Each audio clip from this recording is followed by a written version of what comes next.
Okay, in this last section for this week, we're going to look at resources for theology and very briefly at methods for theology.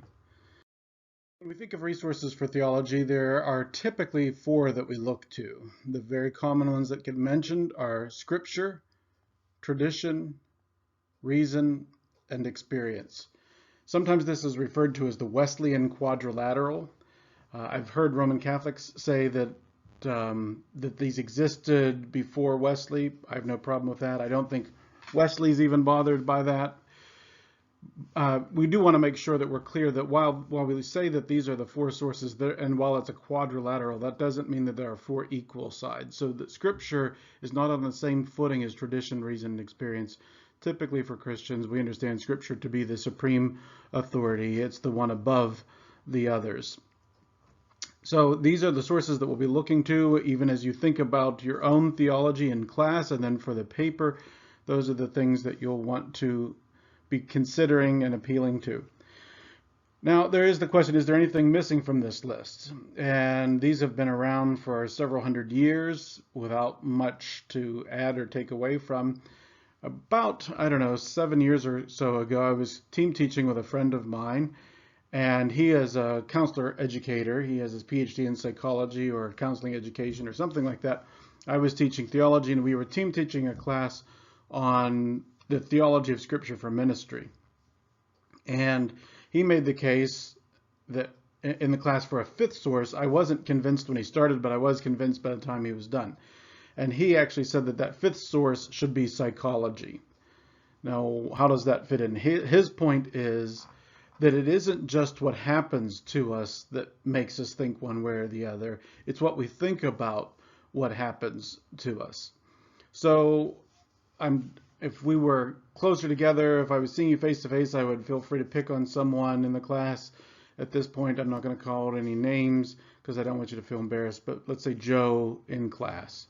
So Joe, we're leaving a face-to-face setting together, and as I'm leaving, the door of the classroom comes slamming on my hand.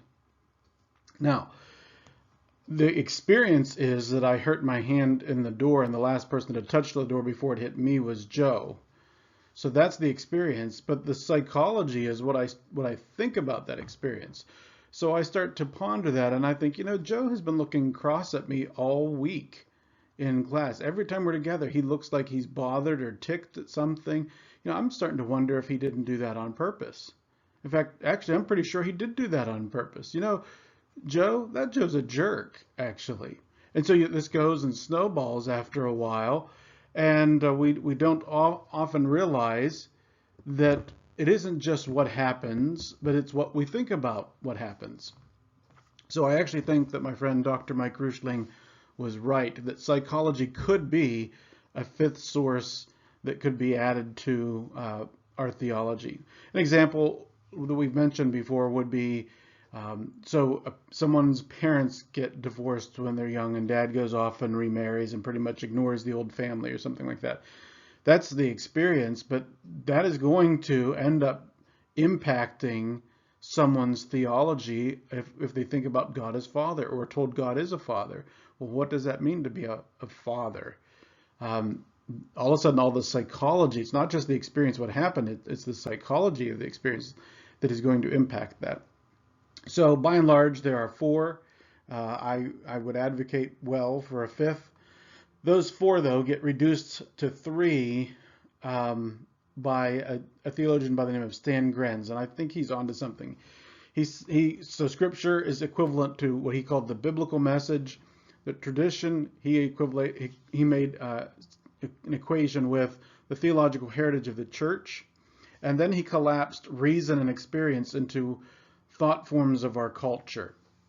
I think he's onto something there, because sometimes when we think of reason, we act as if the reason is this abstract experience that everyone is reasonable in the same way, or everyone's reasoning capacity or reasoning process is the same. But what might be reasonable for someone might be totally unreasonable for someone else. And so I do think the thought forms of our culture might be actually a decent way of getting around these. So these these are the resources for theology, but don't forget that Scripture is clearly the number one.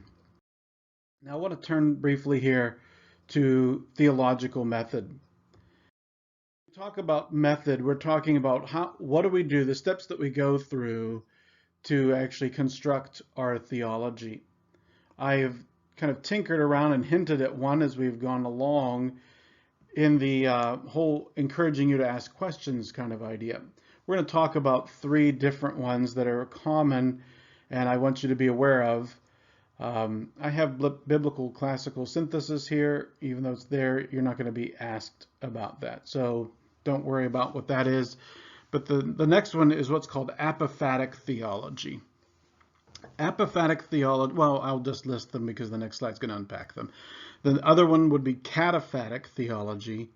And then the third that we'll look at here is called dialectical or dialectic theology. Apophatic theology together. It is from Greek that has this notion of negation. In Latin, it's talked about as the via negativa. It is the way of negation. The idea here is that God is so far above us that all of our categories can't reach God. Now, you'll hear some quotes that are going to sound very strange here. If you're not from this system, and this is very common more today in the Greek Orthodox and the Russian Orthodox side of the church than anywhere else. But some of these quotes are going to sound very odd, but they would fit naturally into those systems. So apophatic theology holds that God cannot be understood in terms of finite human reason. The Latin term there is finitum non est capax infiniti. The finite does not have the capacity for the infinite. How in the world is your puny human brain that we're told we only use 10% of, how is that supposed to be able to comprehend an infinite God is the idea. So some of the fathers of the church would say things like this about theology, about God, but they're coming to this from this apophatic theology. And so here is John of Damascus, and he says, God is infinite and incomprehensible, and all that is comprehensible about him is his infinity and his incomprehensibility. So God is infinite, he doesn't have limits, and he can't be understood exhaustively. And the only thing you can know about God is the fact that he's infinite and can't be understood. That is this apophatic theology. It might still be fuzzy for you. I'm going to have another quote, but the last slide of this apophatic stuff will become clearer for you, I promise. The next one, because it's even worse than that one. This is John Scotus Erigena, and he wrote, "We do not know what God is. God himself does not know what he is, because he is not anything." And that sounds almost like atheism, right? But he goes on to say, literally, God is not because he transcends being. He's arguing that we can't apply our categories of being, of existence, onto God because he transcends all of those. And so you end up saying that God isn't being somehow. God is completely mysterious, beyond us. We can't begin to understand him. Now, one of the tricks of apophatic theology is, like on the last slide, he's infinite and incomprehensible. So we can't really exhaustively know God, or we can hardly know God at all. The question ought to come up to thinking minds, well, on what basis, like, how do you know you can't know God? So you've already established something that is knowable about God. That thing that you can establish that is knowable is that he's not knowable. That seems to be, at best, a paradox, and at worst, some kind of serious irony, if not contradiction, actually. Okay, so really, apophatic theology in a very tangible way that you might be able to get your mind on a little better. So God is therefore understood in terms of what God is not. So if we're in class together and you've never seen the color red, but you've seen all the other colors. And, how do you describe red? Well, it's not yellow, and it's not blue, and it's not green. That's essentially apophatic theology. So we would see God is not finite. He doesn't have limits. Well, what do we call that? We call that infinite. Well, infinite isn't actually saying anything positive about God. It's saying what he's not. It's saying he doesn't have limits. So the term infinite is an example of apophatic theology. He does not have limits. It's saying what God does not have, what he is not like. God is not mortal. What are we saying there? He can't die. And so what do we affirm of God? Well, we say that God is immortal then. Similarly, we could say God can't be adequately communicated.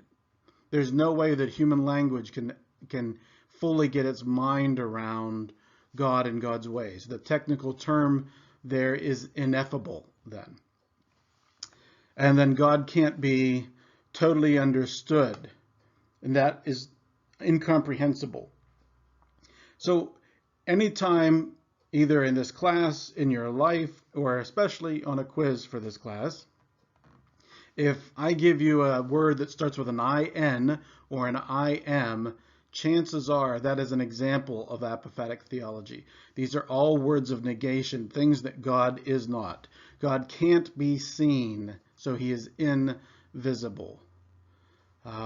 Those kind of words are all examples of apophatic theology. You're not actually saying what God is, you're saying what God is not. Hopefully, I think with this last slide, that probably gets a little sharper focus than perhaps some of those quotes from the Greek fathers was leading us to. Now, let's look at cataphatic theology. We're not going to spend nearly as much time on it, but cataphatic theology is the exact opposite. So cataphatic theology is saying positive things about God. We believe that God has revealed himself to us, particularly in Scripture and especially in his Son Jesus that he sent for us.